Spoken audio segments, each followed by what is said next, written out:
Chukua fursa hii kuipongeza sana CRDB na CRDB Foundation particular kwa kukubali kuwa mshirika wa kimkakati katika mpango huu mkubwa na wa kihistoria. Ushirikiano huu unadhihirisha namna taasisi za kifedha nchini zinavyoweza kuchangia kwa vitendo katika kuendeleza vipaji, ubunifu na uchumi wa viwanda, kilimo na sekta nyingine hapa nchini. Unajua, katika utekelezaji wa ilani ya Chama cha Mapinduzi na katika dira ya taifa ya maendeleo 2024, serikali imeendelea kuweka mkazo mkubwa katika kukuza ubunifu, ujasiriamali na uchumi shindani unaotumia maarifa na teknolojia kama engine ya maendeleo.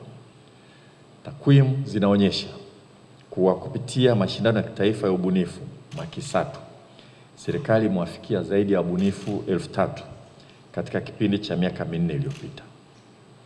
Hii ni hazina kubwa ya vipaji, lakini changamoto kubwa imekuwa ni upatikanaji wa mitaji ya kuingiza bidhaa hizi sokoni.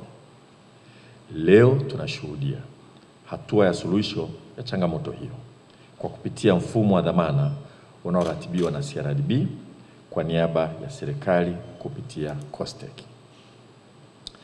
Makubaliano haya yanalenga kuwawezesha wabunifu hasa vijana kuingia kwenye mnyororo wa thamani wa uzalishaji, kuimarisha ushiriki wa sekta binafsi katika mfumo wa kitaifa wa uvumbuzi na kutekeleza kwa vitendo malengo ya maendeleo endelevu SDGs, hususan SDG namba 8 na namba 9. Ndugu zangu, uamuzi wa serikali wa kuanzisha dirisha la mikopo nafuu kupitia mfuko wa taifa wa uendelezaji wa sayansi na teknolojia, MTUSATE kwa kifupi, unaendeshwa na COSTECH ni sehemu ya maono makubwa ya rais wetu Mheshimiwa Dr. Samia Suluhu Hassan.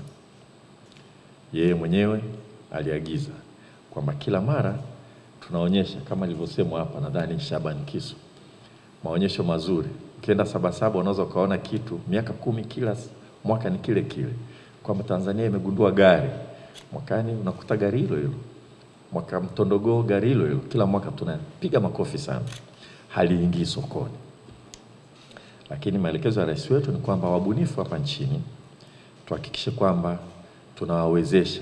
Wabunifu wanaweza kuwa wengi, wanaweza kupata bidhaa zinazoweza kuingia sokoni, wanaweza wasiwe wengi sana, lakini wanaopata hizo bidhaa wanapata shida sana kupata mitaji ya kuingia sokoni, kwanza kuaminiwa na mabenki na vile vile riba kubwa. Kwa hiyo maelekezo ya rais wetu siku zote ni kwamba Wizara ya Elimu, Sayansi na Teknolojia iangalie vile vile sayansi, iangalie teknolojia, iangalie ubunifu, na tutafute mkakati wa kuhakikisha kwamba tunawasaidia wabunifu hawa waweze kufanikiwa. Kwa Wizara ya Elimu, Sayansi na Teknolojia itasimamia mpango huu kwa ukaribu na kuhakikisha kwamba mikopo inatolewa kwa uwazi na usawa kwa kuzingatia miongozo rasmi, na kwamba mfumo wa ufuatiliaji na tathmini, monitoring and evaluation, unatumika kwa ufanisi na rasilimali zinatumika kwa tija na zinatoa matokeo chanya kwa walengwa. Kwa namna ya pekee nawapongeza tena timu zote kutoka COSTECH, CRDB na wizara kwa kazi kubwa ya maandalizi ya miongozo, taratibu na mifumo ya utekelezaji wa mpango huu.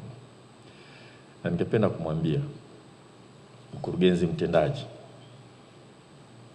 wa CRDB Foundation Tuli Mwambapa, ombi lako la serikali kuingia ubia na nyie katika eneo la Kiromo sio kwamba linakubaliwa tu, na sisi ni ombi letu kwamba tufanye kazi pamoja katika eneo la Kiromo.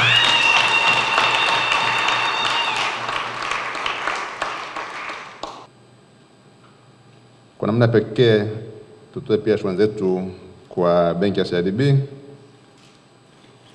Kwanza, kama alivyosema mkurugenzi Turi kwamba tulianza nao kwenye Imbeju, ambayo ilikuwa ni fursa kwa vijana, ilikuwa ni majaribio na ilifana, lakini pia kwa utayari wao kwa sasa hivi kushiriki katika huu mfumo wa kitaifa wa ubunifu kupitia mpango huu wa mkopo nafuu ambao tunakwenda kusaini leo.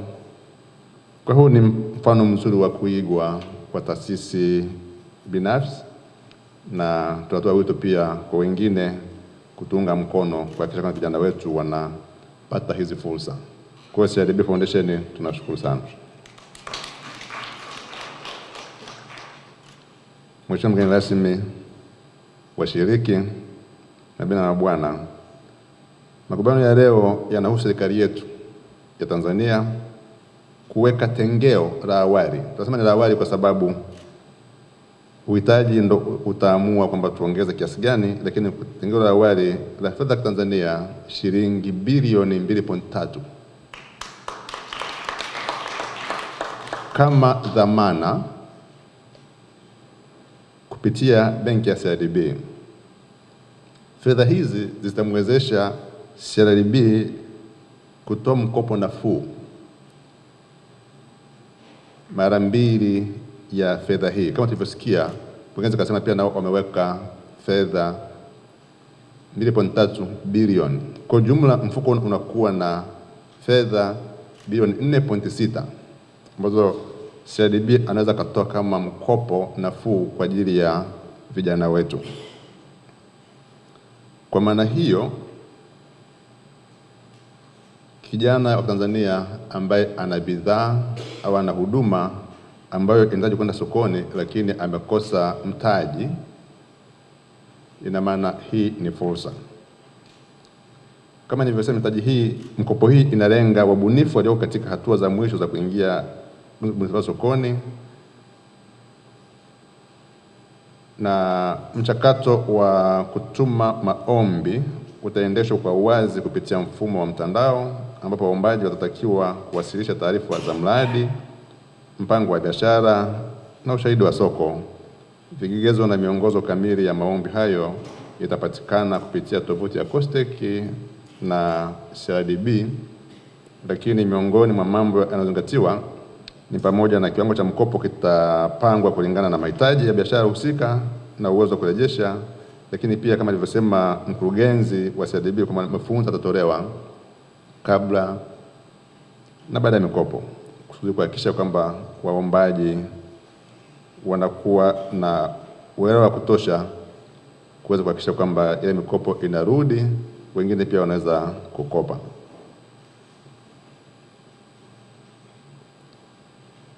Kwa hiyo nipende kutoa wito kwa wabunifu wote wenye bidhaa au huduma ambazo ziko tayari kuingia sokoni na zinakosa mtaji kutumia fursa hii maalum kuwasilisha maombi yao kupata huo mtaji. Hapa serikali inaweka mazingira wezeshi ya kuwa mdhamini wako ili kuondoa ile dhana kwamba hukopesheki kwa sababu huna kitu cha kuweka dhamana. Kwa msingi wa fedha hizi serikali ilizoweka bilioni 2.3 ni kudhamini wewe mbunifu ambaye unataka kuingia sokoni. Umeenda kwenye taasisi za fedha, wanasema huna dhamana, hudhaminiki. Na serikali ya Mheshimiwa Samia Suluhu Hassan inakudhamini kusudi benki ya CRDB iweze kukupa mkopo nafuu. Mkataba huu tunaosaini leo kati ya benki ya CRDB na Tume ya Sayansi na Teknolojia ni hatua ya kimkakati ya kuendeleza mapinduzi ya kidijitali na kiubunifu kupitia uwezeshaji wa biashara changa na ubunifu kwa vijana wetu. Mkataba huu utaiwezesha benki ya CRDB kutoa mikopo yenye thamani ya shilingi bilioni 2.3 kwa biashara changa na biashara bunifu za vijana.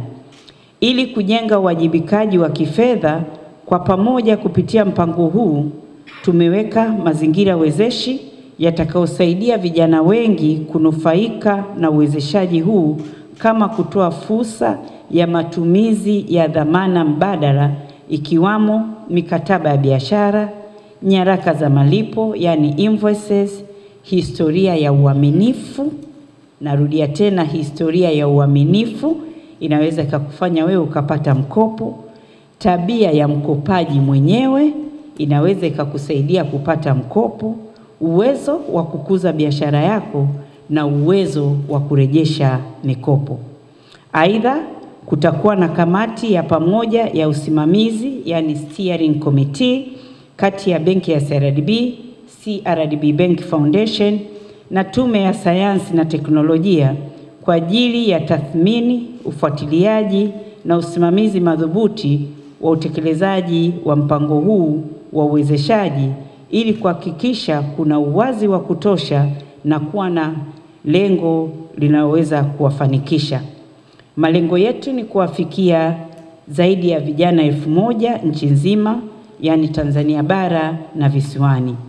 Pamoja na mitaji wezeshi itakayotolewa, benki ya CRDB pamoja na CRDB Foundation tuna majukumu yafuatayo: moja, kuandaa mafunzo ya biashara kupitia bootcamps kwa washiriki kabla ya upatikanaji wa mikopo, kutoa elimu ya fedha na ujasiriamali ili kuhakikisha walengwa wanajenga biashara endelevu, na kutathmini uwezo wa biashara kukua na kurejesha mikopo itakayotolewa. Kutathmini biashara na ukuaji wake ni muhimu sana kwa sababu tunahitaji sustainability na growth ili wao wanapokuwa tuweze pia kuwahudumia wengine, lakini pia kukuza ajira katika nchi yetu. Mheshimiwa Waziri, kabla ya kuhitimisha salamu za benki ya CRDB na CRDB Bank Foundation, kwa kuwa leo nimekupata Mheshimiwa kwa heshima na taadhima, naomba kuleta kwako ombi maalum kutoka kwetu. Tuna eneo kubwa la mita za mraba 3000 kule Kiromo Bagamoyo, tumepakana kabisa na lami na upande wa pili tumepakana na bahari. Mazingira ni mazuri sana. Zamani kuna mtu aliweka hoteli ikamshinda, kwa hiyo sisi tukalichukua lile eneo. Lile eneo linafaa kujenga innovation hub au innovation village ya kisasa ili kuendeleza ubunifu na teknolojia nchini. Tunaiomba serikali kupitia wizara yako kufanya nasi ubia kwa pamoja ili kuleta wabia wengine ili tuweze kuendeleza ule mradi na tuweze kuwawezesha vijana wengi zaidi kuweza kupata fursa ya kujifunza teknolojia pamoja na ubunifu. Jambo hili kwetu limekuwa ni jambo la kihistoria na la kipekee sana. Hiki kimekuwa ni kilio kikubwa sana kwa wabunifu, swala la kuweza kuingia sokoni. Tukijua kwamba soko lipo, soko linatuhitaji, lakini soko linahitaji sana rasilimali fedha. Nimesema lilikuwa jambo la kihistoria. Historia inatuonyesha huko nyuma kwamba tukijaribu kufikiria historia tunaoisoma, wazee wetu jinsi gani walikwama hapo nyuma. Kwenye historia pointi tulizokuwa tunajibu ni lack of capital, lakini poor government support, yani ni vitu ambavyo tumevisoma kwa miaka yote. Tunamshukuru Mungu kwa miaka ambayo imetukuta sisi wabunifu na awamu hii ya serikali, ili jambo halitajibiwa kwenye historia. Hatutakuwa tunasema poor government support. Kwa hiyo ndugu wabunifu wenzangu, tunaishukuru sana, imetuibua. Nasema kwa miaka yote hapa nimekusikia ukisema takwimu ya wabunifu 3000. Wale wabunifu kiwatafuta mpaka sasa hizi utawakuta na zile bunifu, na kama mlivyosema Mheshimiwa Rais pia aliona kwamba amechoka kwamba kila ukienda maonyesho mkituita tunatokea. Lakini ukitaka kuona kitu gani tumekwama ni zile zile, na ukiangalia tumekuwa sana tukisumbua COSTECH, na COSTECH lengo lake linasema ni kutuibua tu sisi wabunifu. Lakini pia serikali imelifanyia hili kazi.